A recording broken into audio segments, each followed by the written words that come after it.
ó ga o lẹ́yìn ikú Abiola àwọn ọmọ MKO ti gbẹ́nu sí máìkì nǹkan dé wọ́n láwọn máa ṣe fire to fire máa jojú ara wọn wọ́n láwọn máa gbé omi ogun kaná fúnra wọn wò àwọn àjọ wa bẹ̀ wò wọ́n ní enter me make I enter you Abdulmumini ọmọ Abiola ló bọ́ta ó ní Kola Abiola ní kóun gbómi ìjà kaná káwọn ọjọ́ bá wò ilé olórogún ọgbà wèrè ilé olórogún ilé ogun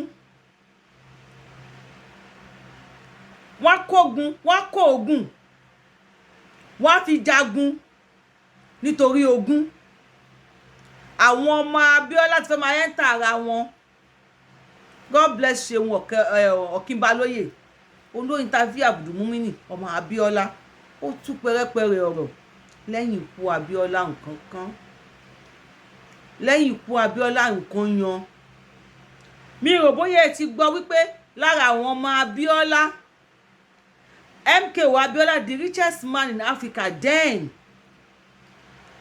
mi mọ̀ bóyá tẹ́ bá gbọ́rọ̀ yìí lẹ́nu tèmi ẹ lè má believe ẹ̀ tẹ́ bá wá gbọ́ lẹ́nu Abdulmumini mo pé má believe ẹ̀ wípé lára àwọn táwọn jẹ́ àwọn ọmọ Abiola wọ́n kú ikú àìtọ́jọ́ ó ṣe yín ní kàyéfì ni lẹ́yìn ikú Abiola àwọn ọmọ Abiola tí wọ́n sick ó lè débi wípé wọn ò rí owó ra oògùn kábíyèsí Ọlọ́run tó tó ẹ Ọlọ́run o ẹ bá mi ṣe kábíyèsí fẹ́lẹ́dùmarè lára àwọn ọmọ Abiola wọn ò rí owó tí wọ́n lè fi ra oògùn tó máa lò báyìí wọ́n dẹ̀ tara bẹ́ẹ̀ kù tó kù bá ń wẹ̀yìn tí Abiola bá wẹ̀yìn tàbí tí òkú bá lè bá èèyàn sọ̀rọ̀ tẹ́ bá sùn tẹ́ bá láàrin Abiola níbi tí Nàìjíríà situation wà lọ́wọ́lọ́wọ́ yìí níbi tí condition Nàìjíríà wà lọ́wọ́lọ́wọ́ yìí tí Abiola bá lè ṣàlàyé fún yín wípé àwọn ọmọ òun kan wá ń bá òun wọ́n kú láì tó ọjọ́ tó pé wọn ò rówó ra oògùn kí lẹ̀yin máa sọ fún Abiola tẹ́ bá ní opportunity pọ́lọ́ ní kábẹ́lá padà wá sáyé kó tiẹ̀ wá dúró kó wá ṣàlàyé fáwọn Nigerians wípé ẹ gbà wùn ó ti wá lè fún àwọn ọmọ tóun bí nínú débi wípé wọn ò rówó ra oògùn tó dẹ̀ fi ń jẹ́ Ọlọ́run nípè ṣábíọ́lá ò ní family ni àwọn ọ̀rẹ́ ń kọ́ àwọn ojúlùmọ̀ tó jọ ń ṣe ń kọ́ many of them tó ṣì wà ń power ń kọ́ ẹni tó jogún kò tẹ́ni ogún gbè eléyìí gbọ́dọ̀ jẹ́ ẹ̀kọ́ fún gbogbo ẹ̀yin alágbára ayé tẹ́ ń kó ọ̀rọ̀ jọ bíbélì ti sọ̀rọ̀ ó ti parí ẹ̀ ó ní aṣiwèrè yín ń kó ọ̀rọ̀ jọ nígbà tẹ́ ẹ̀ mọ̀ ni tó máa nà lẹ́yìn ikú Abiola ikú yẹn jẹ́ kó tó wá sí fún ẹ̀yin olórí tẹ́ ẹ jẹ́ olórí ní Nàìjíríà tí ẹ ní àwọn Nigerians ní ara tí ẹ ń kó gbogbo ẹjọ́ pé táwọn ọmọ yín fáwọn ọmọ yín tí ẹ kọ̀ bí ọmọ ọlọ́mọ bá máa kú ẹjọ́ yìí ò jálẹ̀ onílé bo tiẹ̀ lẹ́yìn ẹ jẹ́ gbọ́dọ̀ lẹ́nu Abdulmumini o kó ṣàlàyé fún wa I wish you guys ẹ bá mi share video yìí kí ẹ bá mi tẹ thumb up lórí ẹ̀. Are you in a good relationship with Kola? Well, I don't think we're really in. The last time I saw him, he said, and I will quote his words, "Do I want to do fire for fire?" And I asked him, "If I say fire for fire, shall I jump?" Because that. Abdulmumini lẹ́ ń wò yẹn Ṣeun Ọ̀kínbalóyè ló ń béèrè lọ́wọ́ ẹ pé ṣóun àti Kola Abiola first born bàbá ẹ̀ ṣọ́n wà ní good relationship ẹgbẹ́ èsì tó fún ó ní the last time tóun rí Kola Abiola Kola ń béèrè lọ́wọ́ pé are you ready to do fire for fire káwọn jọ gbé omi ìjà kaná fúnra wọn ìjà fire káwọn jọ gbé omi ogun ogun ló máa ń rúfin ìjà ò kí ń rúfin dá mi ń dá ẹ nìjà wọ́n bá ti di fire for fire wọ́n ní káwọn jọ gbé omi ogun kaná káwọn jọ wá báwò fúnra wọn are you ready tó ti ṣetán láti gbómi ogun fún mi wò ó rẹ́dí láti gbómi ogun kaná kájọ báwò torí kí ni ilé olórogún ọgbà wèrè ṣáwọn tó ń gbómi ogun kaná fúnra wọn máa wà ní good relationship òun wá sọ fún pé tábàtì ẹ̀ máa jọ gbé omi ogun kaná fúnra wa ṣó máa yọ ohun tá a máa fi jẹun ṣáà máa jẹun tó tó ẹ̀ lọ kábíyèsí Elédùmarè àwọn ọmọ Abíọ́lá àwọn ọmọ money kudi owó MKO tó ẹ o. Because the idea is not about the whole Nigeria is in fire. You're asking me if I want to do fire for fire. If the idea is that I'm already in fire, so let's do it as long as there will be something positive to come out that I'll be able to take care of my family and people who just need help in general. So yeah, we're not in good terms, and it's sad for me to say that, you know. Inú ẹ̀ ò dùn fún àtẹ̀gbọ́n ẹ̀ wà ní good time. Inú ẹ̀ ò dùn. Ṣùgbọ́n tó bá ti máa yọ owó jẹ́ ká jọ jagun yẹn wò. Ọmọ Abíọ́lá ló ń sọ wípé Nàìjíríà gan is on fire. Nàìjíríà gan inú iná ni Nàìjíríà gan wà. Nàìjíríà gan wà ó ń gbóná burúkú. So ìwọ tó jẹ́ gbọ́n tó bá bìlì pé káwọn jọ gbómi jà kaná òun gan ready. In as much tó bá ti máa yọ tó máa fi take care family òun. Mo ṣe ní tí Abíọ́lá bá lè dìde tó bá lè wẹ̀yìn, if God can grant Abíọ́lá a second chance láti wá wo Nigeria of today.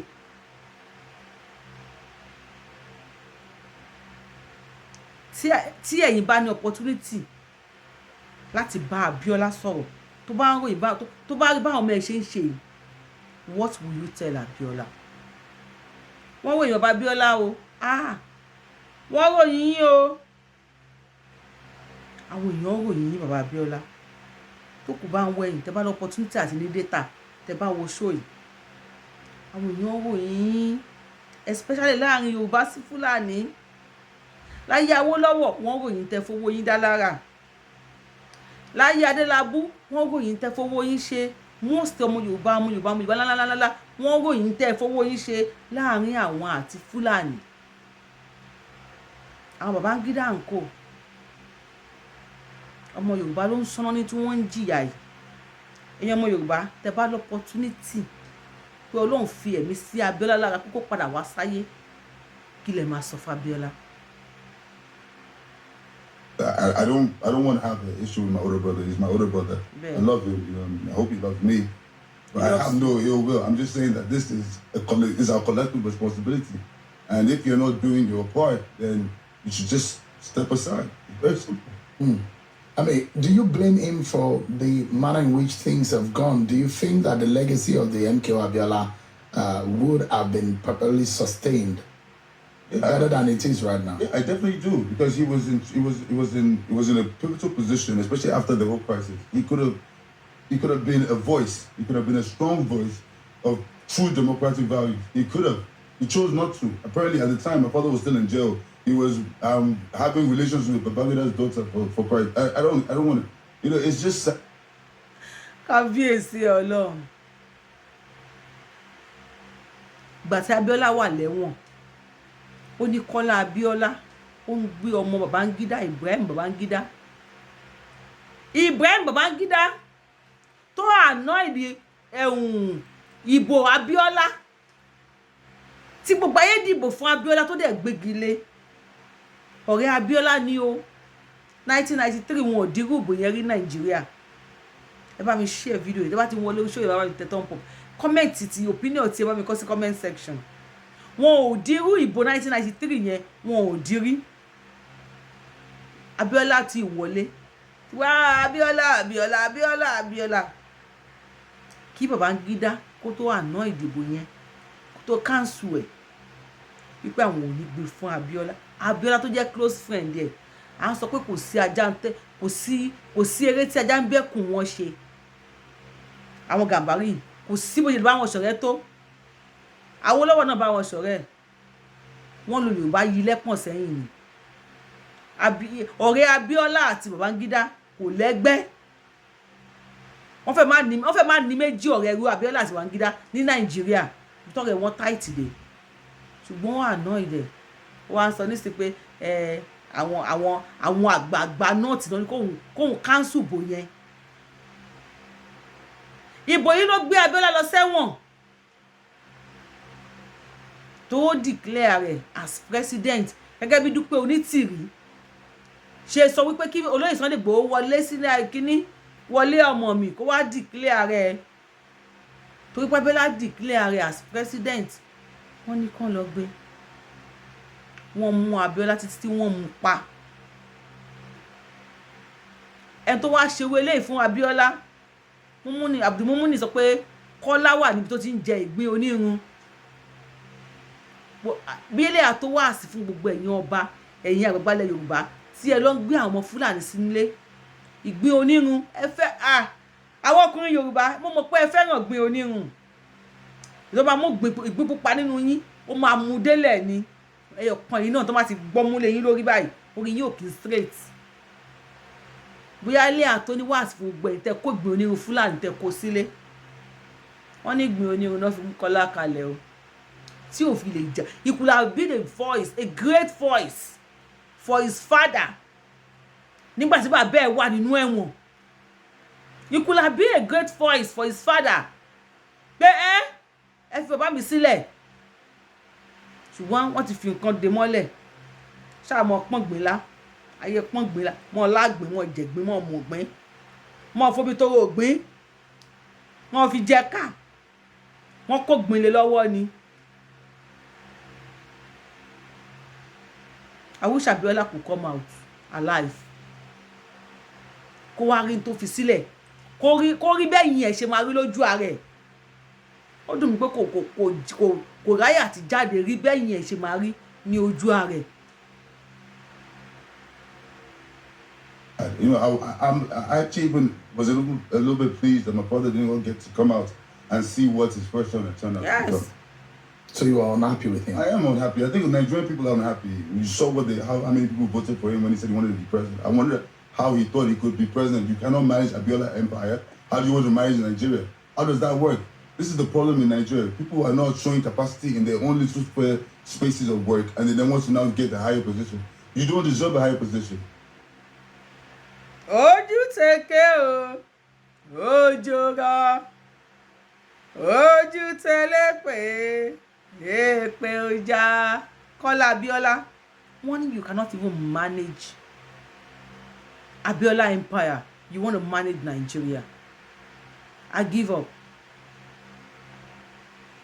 Nígbà tí mo ní kó lóye Sunday Igboho kó gé ọṣẹ fún mi ẹrù bóyá mi mọ̀ nǹkan tí mò ń sọ. Kí ló dé tó yẹ pé gbogbo àwọn tó bá ti tako Sunday Igboho gbogbo àwọn tó bá ti tẹ inú àbùkù bá Yorùbá nation kí ló dé tí ọ̀bẹ máa ń bá wọn nídìí. No, mo ń bèrè ni kí ló dé tí ọ̀bẹ máa ń bá wọn ní fùrọ̀ bíríkì máa ré bá dẹ̀ ré bá wọn lẹ́yìn ẹsẹ̀ ajáṣun ẹsẹ̀ wọn.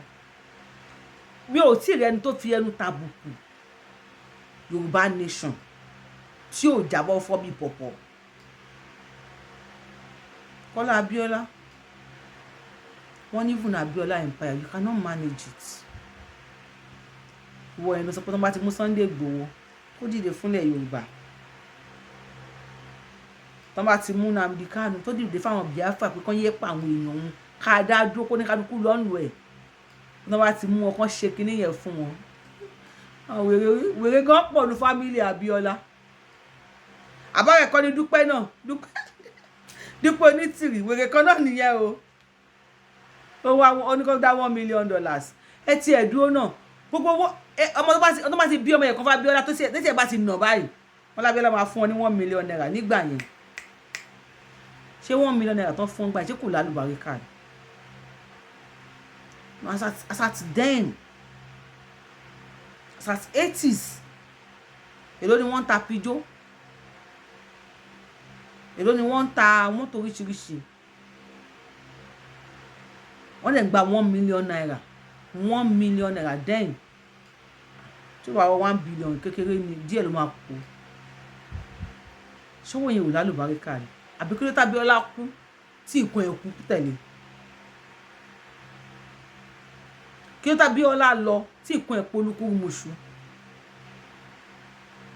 Kí ló tàbí ọlá jáde láyé tí gbogbo tó ní dẹ̀ ń tẹ̀lé lọ?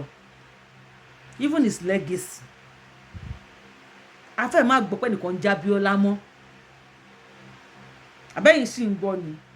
Àwọn companies tó ní ń kọ́, àwọn Concord newspaper, àwọn kìíní kan, gbogbo àwọn companies tí Abiola ní dà. Where are those companies? Are they still alive? Àbí wọ́n joyè bàbá kú, wọ́n kú tẹ̀lé Abiola. Tó tẹ́ Ọlọ́run o. Gbogbo ẹ̀yin olóṣèlú tẹ́ wà nísìn, ikú Abiola yìí, ẹ̀yin ẹ̀ ó tó ní wàásì fún yín. Kì í ṣàwọn olóṣèlú nìkan, àtẹ̀mí àtẹ̀yin náà ni. Ẹ̀yin Abiola yìí, ó tó ní wàásì àbí tó ní wàásì. Ó tó ní wàásì fẹ́mi àti sọ̀rọ̀. So you didn't vote for your brother? I told him, I said, you're not going to use my money to do campaign. Give me my money first, and go on campaign. Do you think he owes you anything? He owes me a lot. Well, first of all, if he just listens to what my father said in the will and does what he's rightfully supposed to do, like every other person has done. Ó ní Kola, ó ní ẹ gbé wíìlì jáde. Káwọn owó tó bá wọn sọ nínú wíìlì.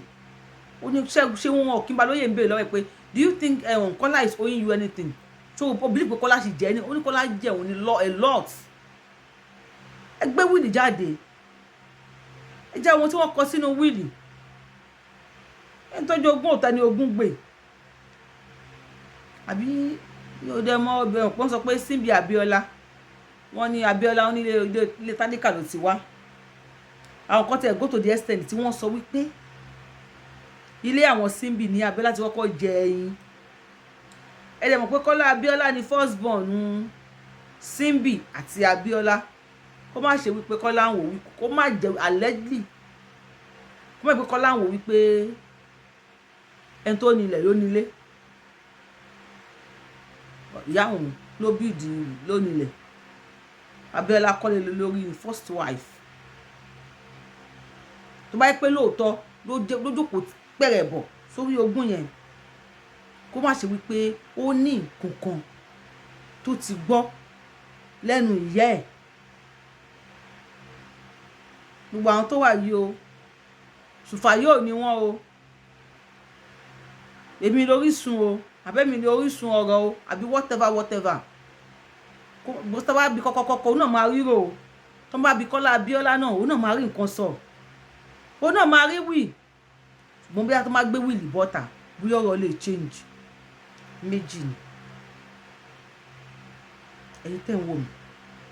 Ṣé kí àwọn ọmọ tó kù kí wọ́n gbà wípé ẹni tó jogún òtó ẹni ogún gbè kí wọ́n yọ̀ǹda? Tàbí kí wọ́n jọ kó pọ́npọ́n kókùn mọ̀? Kí wọ́n làágùn? Kí wọ́n jagun? Kí wọ́n lè rí ogún tí wọ́n gbà? Méjì náà ni. Méjì tó lè máa ṣẹlẹ̀ nìyẹn. Inú kan fogun kó ogún kan lè bá àrógún gbà tàbí kan yọ̀ǹda. Ṣé kìí ṣe pé Simbi sọ nǹkan kalẹ̀? Ọlọ́run ló mọ kọ̀kọ̀ ẹ̀dá. Not the first to be the first son of we have the Falawiyos as an example. These people, I think, we have lost so much. There's so much property that my father had in this country that we can never get back. Because people have sat on it and they use it to take care of their families. But the issue here is, who is to lose? Is our money that was used to buy these things. Those properties now, you cannot build them today with the kind of money you're going to spend. I'm talking about the silo in Kwara State, Lafayette. 20,000 metric ton silo with 10,000 hectares of land. How much do you want to pay for that land now? You know, it's that, you know, your father has reached a certain level and you cannot continue from where you stop. I would like him to explain to me where exactly he has gone with this direction. It's like you're going down a dead-end road and you are seeing the signs and you still keep going. I don't understand this. And this is 30 years down the line. So it's not like I waited a year after my father died and I'm making these accusations. I'm saying people have died in this 30 years. I'm talking about... Àwọn wo ni wọ́n gbé ẹsẹ̀ lé ogún Abiola? Àwọn bàbá tèmi tálíkà. Àbí àwọn bàbá tí tálíkà? Àwọn wo ni wọ́n gbé ẹsẹ̀ lé ogún Abiola? Gbogbo ẹ̀yin olóṣèlú yìí, gbogbo ẹ̀yin ṣèkàṣèkà tẹ́ bá rántí ikú Gà, ó yẹ kẹ́ ẹ ṣòótọ́. Kò sí àwọn tó máa gbẹ́sẹ̀ lé tayọ àwọn ọ̀rẹ́ Abiola. Ẹ má ẹ̀ka tanra wa. Àwọn tí wọ́n rí núròdì Abiola ló máa gbẹ́sẹ̀ lé. Ṣé ti wá rí nísìn? Ìwọ tó ń ṣe fàlàpàpà tó ń ṣe fùlùpùpù tó rò bóyá o kù síbì kan. Ṣé ó ti clear sí ẹ? Wípé kọ́ tùwálé o, kábíyèsí bàbá mi. Orí ahọ́n àwọn ọmọ èèyàn ló wà. kọ́ba ó pẹ́ láyé ká káwọ́ sókè ká jọsẹ̀ mọ́lẹ̀ ọmọ ìyá mi orí ahọ́n àwọn èèyàn ló wà kí ọba kú tèmi tọ̀la sàlẹ̀kùn wọn ló wà gbogbo ẹni tó bá kú tán tó bá gbé ẹsẹ̀ lé ogún ẹ̀ ìwà láyé ẹ kò ṣe ní àǹfààní ó ti ń robi kó o kú kó o kú kó o kú kó o kú kó o kú kó o kú ti pẹ́ sọ̀rọ̀ mi ń clear máa fọgbọ́n ọmọ kékeré tèmi sọ ẹ fọgbọ́n àgbà máa fi gẹ̀rẹ́ ẹ̀sì ẹ̀ gbogbo tó bá ti téèyàn bá ti kú lọ́jọ́ kò lé ogún èèyàn ó ti wà láyé èèyàn òòjọ́ kò jẹ́ nǹkan kan fún bí kólúwẹ̀ ti kú ti pẹ́ ló ń ṣe àwọn wo ni wọ́n gbẹ́sẹ̀ lé Ògún Abíọ́lá ṣé àwọn tó gbẹ́sẹ̀ lé Ògún Abíọ́lá nísìn ṣé wọ́n mọ̀ pé àwọn Abíọ́lá ń kú láì rówó ra oògùn àbọ̀ ní nǹkan táwọn náà mọ̀ nípa Abíọ́lá pé bó náà ṣe kójọ ní àrùn olè gbé olè gbà ní ṣé wọ́n tán ní lọ́kàn nìyẹn ṣé kí n pé bàbá Jésù àjàrà eyín kan mọ́ kí ló tí wọ́n gbógun Abíọ́lá kalẹ̀ kí ló tí wọ́n pe àwọn Abíọ́lá pé ẹ máa bọ̀ bàbá yín lónìí tó wà níbí ṣèbó lówó ara wọn jọ ni wọ́n ọlọ́lá ara wọn jọ ni wọ́n èèyàn olóṣèlú ti sìn ó má yẹ kó orí tiyín lọ́rọ̀ bàbá Awólọ́wọ̀ ti máa àgàgà yín 2024 yìí ó má yẹ kó orí tiyín ní ọ̀rọ̀ bàbá Awólọ́wọ̀ ti máa ṣẹ wípé gbogbo ọmọ tálíkà tẹ fẹ́rù tẹ́ẹ̀tọ̀ wọn ò ní jẹ́ káwọn ọmọ tiyín náà nísìnyí àwọn èèyàn ń fi èpè sí yín tọmọtọmọ o let's wait and see ìgbẹ̀yìn lójú bí ajá bàbá mi kan á ní ìgbẹ̀yìn lójú sọ̀rọ̀ jàre mú ní. Abiola children who could not do or buy medicine just to take care of themselves. This is sad. And I'm sure my father will not be pleased about it. So I am not pleased. And it's not because, like I said, it's not because I want. It's like I wake up in the morning and my phone is inundated with text messages of people saying, I need help. I need Everybody. help. How many people can I help? Everybody. And if I'm going to help somebody, I have to first be able to help myself. Ben. It's important that we do things the right way. And I think that's just my issue on this. Have you been able to speak?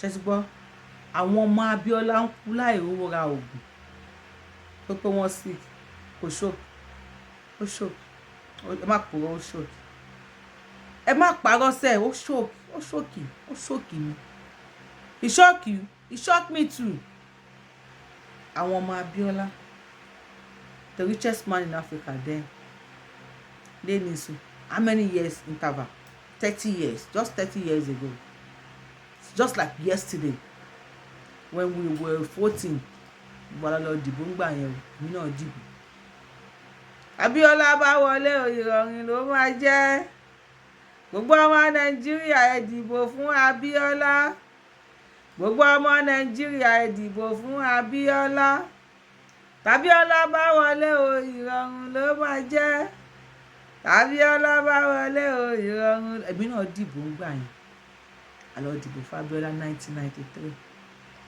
Abíọ́lá wọlé lóòótọ́ just like yesterday tí Babangida ló ń wò gbé fún Abíọ́lá ogun dé Haúsá ń pa Fúlàní Haúsá ń pa Yorùbá Yorùbá ń pa Haúsá lọ́run ló mọ iye ẹ̀mí tó tẹ̀lé Abíọ́lá lọ Ọlọ́run ló mọ iye despite àwọn story tó ti jáde before then and àwọn tó tún wá jáde after then ìyẹn ló wá tún wíkì àwọn èèyàn sọ àìmọye story tó pé èèyàn pé kí èèyàn fi ti gbọ́ Ọlọ́run ló mọ iye ẹ̀mí lókè ọ̀yà àwọn yẹn ti ń dú àwọn Yorùbá lọ́rùn báyìí ni báwọn ọmọ dúdú lọ ní Yorùbá bínú wọn bẹ̀rẹ̀ sí ní para wọn nítorí ikú Abíọ́lá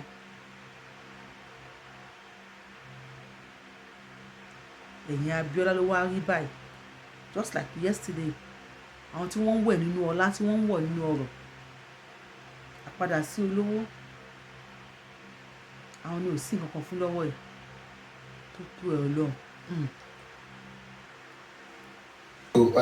Kola Abiola, about some of these grievances that you have, especially when, because there are those who believe that MK Abiola's wealth would have been a generational wealth because he had so much wealth and spread across the country such that there are those who believe that no Abiola blood should ever be poor based on what Abiola had. You're totally right. And you have to understand that what I'm talking about are just the properties in Nigeria. This is not where Abiola had his real wealth.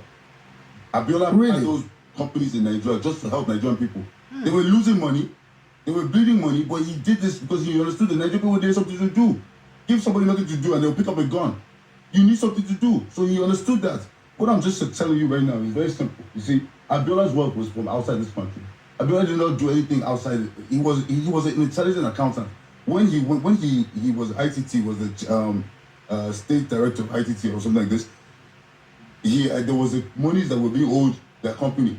When he was able to retrieve the money from that military government, I think it was under Murtala at the time.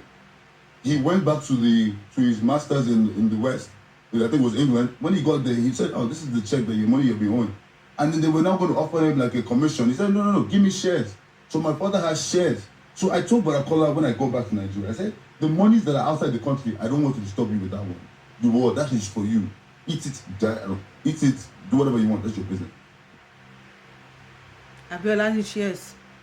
ITT International Tif ITT International Tif ibi kọ́ ni mo kọ́ Fẹlá ló kọ́ Fẹlá Aníkúlápó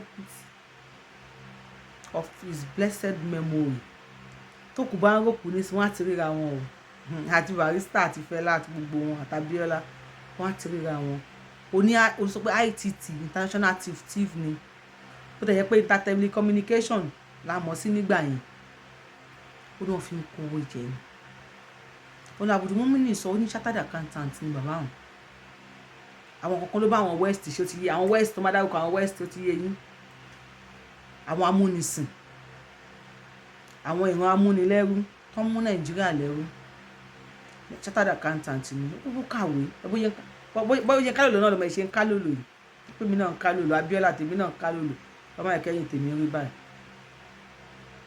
ọlọ́run bá wọn àwọn náà tó dẹ̀ rí báyìí lọ́wọ́ náà bá wọn tún lé wọn tó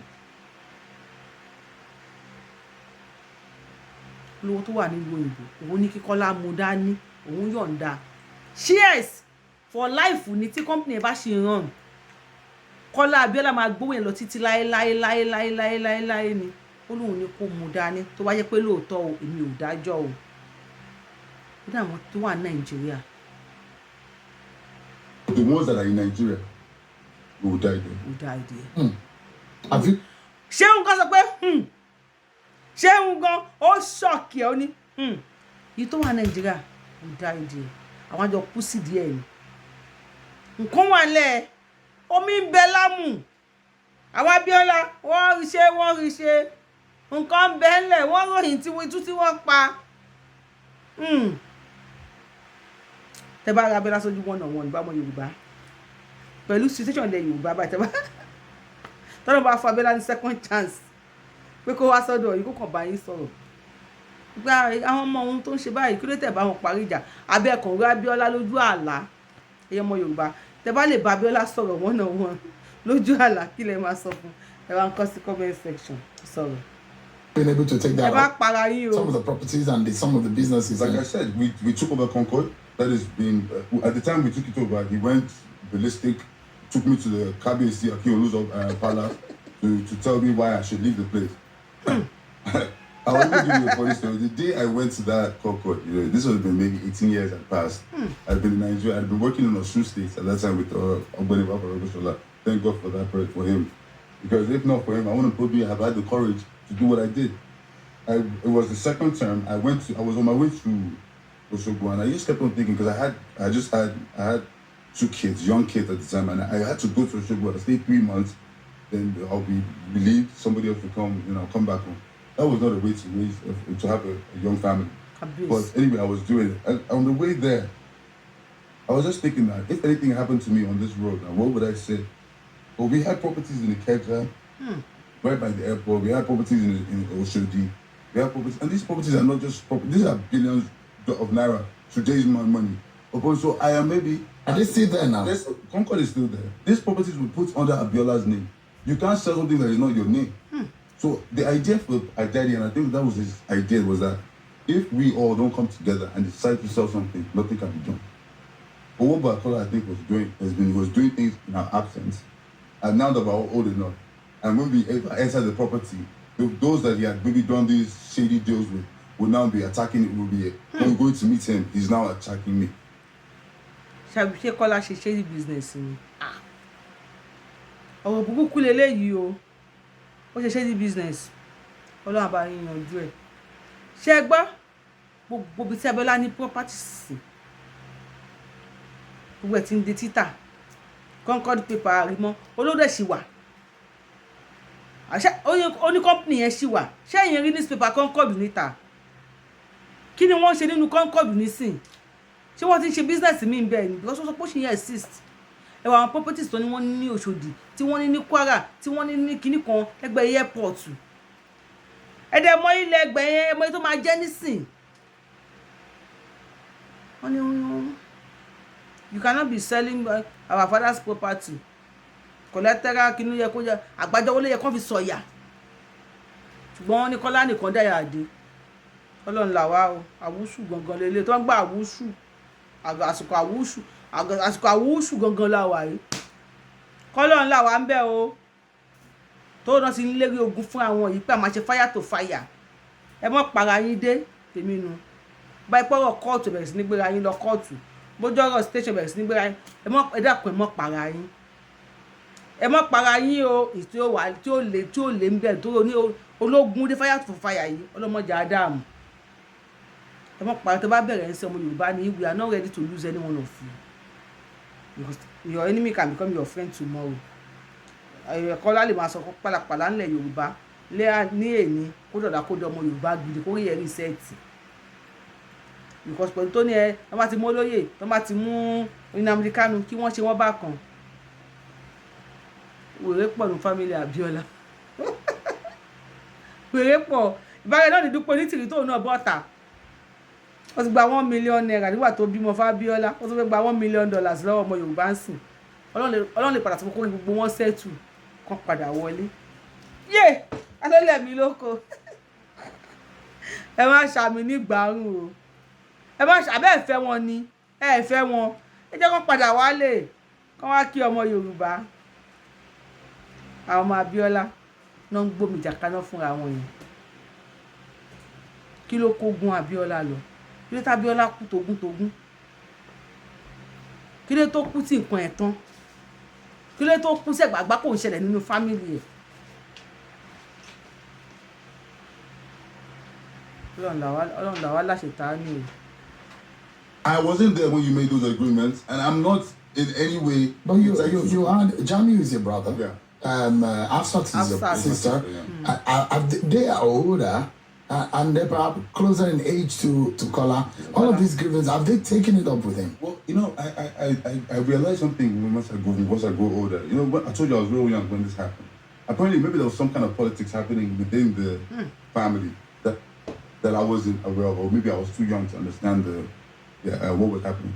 Because me and going to America is the kind of place where you speak your mind, and it's a freedom of speech kind of thing. So I learned to be open. So I understand. I think for them, they're just a little bit still traumatized by the whole event. You have to understand that. Me, I lost my father when I was only about like 11 or 10.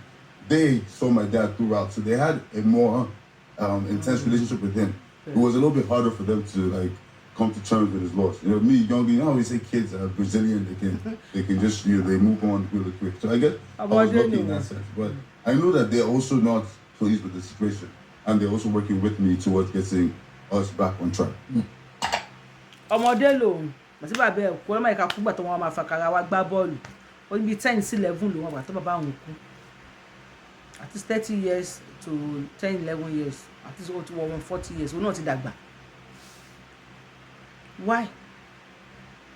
Though wọ́n máa ń sọ wípé Ọlọ́run sọ wípé tó máa fẹ́ fìyà jẹ ìdílé kan olórí ẹbí tó ní dáńgbáná ṣókò ló máa gbé fún wọn tó máa fẹ́ fìyà jẹ ìlú kan olórí ìlú tí ò ní gbádùn ara ló máa gbé fún wọn ṣé kìí pọ́lọ́ fẹ́ fìyà jẹ àwọn ọmọ Abiola ló ṣe gbé Kola Abiola fún wọn ó ní first born wọ́n lè láwọn àwọn Fọláwíyọ́ náà àwọn náà ní first born tó wọ́n ń maintain nǹkan bàbá tiwọn kí ló dé tí nǹkan Abiola wá ń dàrú tiẹ̀ kí ló dé olórí ogun kú ìgbẹ́ tú àbí olórí ọdẹ kú ìgbẹ́tú olórí ogun kú kíní kan ṣe ẹ̀mùké o ẹ̀mùké mọ́ṣúùdì o dìgbà o.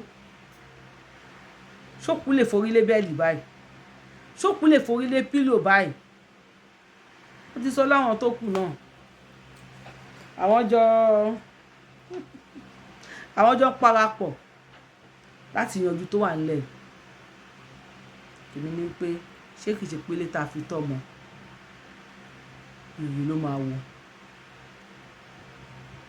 ṣé kìí pé bàbá jésù àjàrà níbì kan téyín ṣe ń kan ọmọ àbí mélòó ni gbogbo ọmọ Abíọ́lá ọ̀hún tí wàhálà wa tó wá ń garú báyìí. àbára àwọn tó bímọ jọ Abíọ́lá lọ ni tí wọn ò dẹ̀ ní owó tó Abíọ́lá tí ò dẹ̀ sí àgbákò lẹ́yìn ikú wọn. àdẹ̀rẹ̀ àwọn bí àwọn Fọláwíyọ àwọn Eleganza àǹkó ló tọ́ mi mọ ohun tó ṣẹlẹ̀ nínú fámìlì tiwọn náà o bí a tiwọn náà dẹ̀ sí ìbọn síta ni. lẹ́yìn ikú Abíọ́lá tẹ́ bá dé opportunity tó máa ní Ọlọ́run fi ẹ̀mí sábíọ́lá lára kí lè máa sọ fún un. ẹ bá mi kọ sí comment section. If you have not download tap send ẹ lọ bá mi download tap send. ẹ lo promo code orúkọ mi ẹ má lo Yorùbáwùyí Abíọ́lá Ayínkẹ́ni ẹ lè send owó anywhere tẹ́ bá wà sí Nàìjíríà tẹ́ bá lo promo code mi Abíọ́lá TTS owó tẹ́ bá kọ́ send ẹ máa gba bonus èyí tó bá yẹ ti subscribe sí YouTube channel mi ẹ kàn ra tẹ subscribe button ní pẹ́m notification bell yẹn tẹ pẹ́m tó bá ṣe ń ṣẹlẹ̀ èké ìsìnmá ọbì èmi máa mú wá fún yín ẹ bá mi share video and ẹ san donation tí kẹkàn tẹ thumb up ní donation yín wọn ò charge yín extra money. In case you are seeing me for the first time, I am the one and only Akalolo of Yoruba land. AWON Yorùbá ọmọjọmọ lè ọlẹ mi ìlóye tí ò pé méjì abẹ ní ọmọ òṣè pààrọ̀ ẹ tó máa pààrọ̀ tí wọ́n máa déwájú federal government tó bá sáìn ní ó máa déwájú Olódùmarè. Yorùbá nation la fẹ́ ìyà tó jẹ wá ní Nàìjíríà ìyà tó jẹ ọmọ Yorùbá Nàìjíríà tó gẹ Yorùbá nation no going back padà sẹ́yìn we insist sórí Yorùbá nation a dúró sórí ẹ̀. ìfòòró ìdààmú tẹ̀yìn bàbá yìí tó tẹ̀ fún wa ó tó gẹ́ gbẹ̀yìn olówó ibú tẹ̀ ń kó jọ ní sìkì má bu yín torí bàbá wa náà ní tẹ̀ ń fìyà jẹ mẹ̀kúnnù torí àwọn ọmọ yín fẹ́fẹ́ yín lẹ̀ mo fẹ́ fowó lẹ̀ fáwọn ọmọ mi bó ṣìkàṣìkà tó bá rántí ikú gà kó ṣòótọ́. ẹ rántí ikú Samedo yìí Liberian president ìṣẹ́yìn ẹ̀ bójú mu àìnítẹ́lọ́rùn ló dá Samela mú o. ilé ayé lẹ́rí yẹn gbogbo wa la rí fídíò yìí ẹ̀rù bá mi ara mi kámi kùyàn bí ẹni ikùn ẹran kámi kùyàn bí ẹni ikùn ẹran òdìdí olórí ìlú o àtúbọ̀tán lẹ́rí yẹn o. Barrister ní ẹ jẹ́ ká jọ fìyí fi kọ́gbọ́n ayé ẹ̀dẹ̀ ẹ̀ lè fi kọ́gbọ́n láyéláyé ojoojúmọ́ ni mo kọrin yín fún yín pé kò ní bọ́ọ̀bà àkóso láyéláyé kò ní bọ́ọ̀bà àkóso láyéláyé kò máa ní bọ́ọ̀bà àkóso láyéláyé èní bọ́ọ̀bà àkóso láyéláyé ẹni tí Ṣàngó àlà tó bá yarí tójú ẹ̀ wọlé kódà bóró ìyá kò lè bá wọn bú Ṣàngó wọlé lójú yín báyìí ẹrí kú Samedo èyí olóṣèlú Nàìjíríà bẹ́ẹ̀ rí kú Samedo ẹ̀ ní gbọ́ Àṣàkẹ́ ni wọ́n ti fá etí yín lọ wọ́n pé wọ́n gé etí yín ni wọ́n lè rí tọ̀nù eléyìí wọ́n fa lọ ni ẹ̀ lè gbọ́ fìràwọ̀ náà ní ọkàn yín ti lé ìjàgbá Yorùbá nation kẹ kó ṣì yín síwájú ẹ kó rádaràdà yín lọ. See you on my next show. I love you. I love my land. I love my culture. I love everybody. See you on my next show. Ẹ ṣé gan. Ó dàbọ̀.